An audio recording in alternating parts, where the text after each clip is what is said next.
رشتے کے بازوؤں پر ہی ہو گیا۔ احمد، بزار اور حاکم نے حضرت ابو ہریرہ سے روایت کی ہے کہ رسول اللہ صلی اللہ علیہ وآلہ وسلم نے فرمایا کہ ملک الموت پہلے لوگوں کے پاس کھلم کھلا آتے تھے، اور اسی دوران ملک الموت حضرت موسیٰ علیہ السلام کے پاس بھی تشریف لائے تو حضرت موسیٰ نے ان سے پوچھا کہ آپ کون ہیں؟ تو ملک الموت نے بتایا کہ وہ ملک الموت ہیں، یعنی موت کے فرشتے ہیں اور جان لینے آئے ہیں۔ اس پر حضرت موسیٰ علیہ السلام کو غصہ آ گیا اور انہوں نے ایسا تھپڑ ملک الموت کو مارا کہ ان کی آنکھ کا ڈیلا باہر نکل گیا۔ ملک الموت خدا کی بارگاہ میں پہنچے اور حضرت موسیٰ علیہ السلام کی شکایت کی کہ حضرت موسیٰ نے میری آنکھ پھوڑ ڈالی ہے، وہ آپ کے مکرم بندے تھے، اس لیے میں نے ان کے ساتھ سختی نہیں کی۔ اللہ تعالیٰ نے ملک الموت کی آنکھ درست کر دی اور ان کو دوبارہ حکم دیا کہ میرے بندے موسیٰ کے پاس جاؤ اور کہو کہ وہ اپنا ہاتھ بیل پر رکھ دیں۔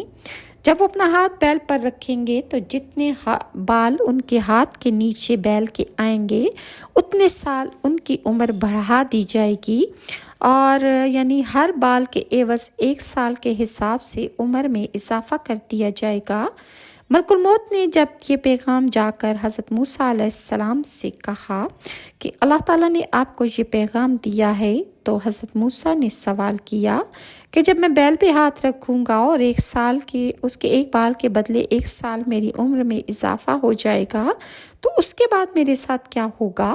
تو جواب میں ملک الموت نے کہا کہ اس کے بعد بھی آپ کی موت ہوگی۔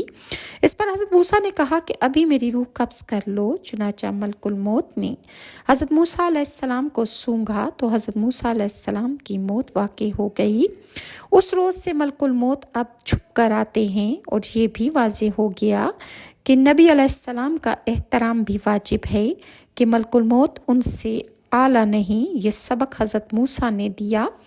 اور اسی طرح حضرت ابن عمر سے روایت ہے کہ ملک الموت حضرت ابراہیم کے پاس تشریف لے گئے تو حضرت ابراہیم نے کہا کہ میں خدا کا خلیل ہوں، کیا خلیل اور دوست کی بھی جان نکالی جاتی ہے؟ تب ملک الموت نے خدا سے عرض کی کہ اے اللہ، تیرے بندے حضرت ابراہیم علیہ السلام کو موت سے بہت ڈر لگتا ہے۔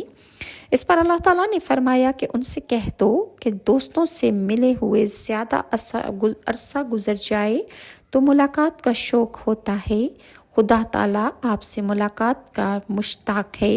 جب حضرت ابراہیم علیہ السلام